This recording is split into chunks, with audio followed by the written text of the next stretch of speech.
I think that it is the most important thing we do, probably. Which? Is probably raising NIL money. That's just the job that's been created for us in the last couple of years.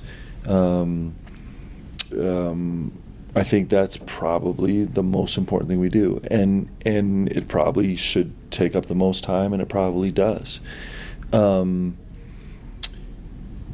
And then a close second is, and really that's all part of, now that's part of building the best relationship that you can with your players. And so if you can deliver on NIL, then that is the building blocks of a relation with players where they feel like you're really working for them. I mean, I think there's something to that.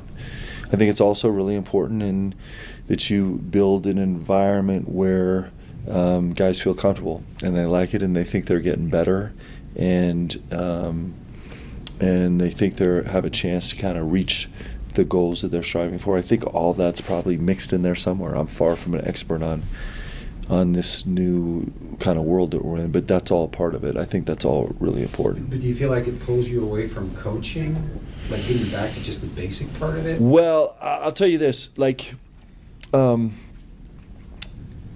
do think that I think sometimes we say coaching and we think X's and O's, and that's probably like the most overrated thing in all of sports, right? I think the most important, I've told you guys this before, but Billy Donovan's one of my heroes in basketball and in coaching, specifically in coaching. He was the assistant coach for me at Kentucky, and clearly he's had an unbelievable career. And he said, do you guys anybody know my Billy Donovan quote? Yeah? This is a treat for you. Merry Christmas, okay? Film it. Yeah, I'm going to film it. That's good. The great Billy Donovan. So I was at a clinic with Coach, and when he was at Florida, and he had a few years where they were okay, but he was trying to build the program. And he said that he would spend hours and hours every morning putting together the most meticulously crafted practice in the history of basketball. It was like an orchestra. Everything was choreographed to the T. Where the practice jerseys were, who was putting on pennies, where the manager stood, who had a whistle, who was going to do what in what practice. He would have this whole thing, and he's like, I had a bad practice every single day. It's like it was driving me crazy. And then he started meeting with a kind of a consultant, and he changed everything he was doing. And instead of spending all morning getting his staff together and crafting the perfect practice and putting everybody in the right spot, making the perfect practice for his players, getting his practice prepared for his players, he started having his players come in and sit down with him in his office and shoot the breeze and talk about everything. And he spent the whole morning, he had a very average choreographed practice, but he had spent all morning trying to coach his players, mentor his players, understand his players, listen to his players, and he started having great practices and winning national championships.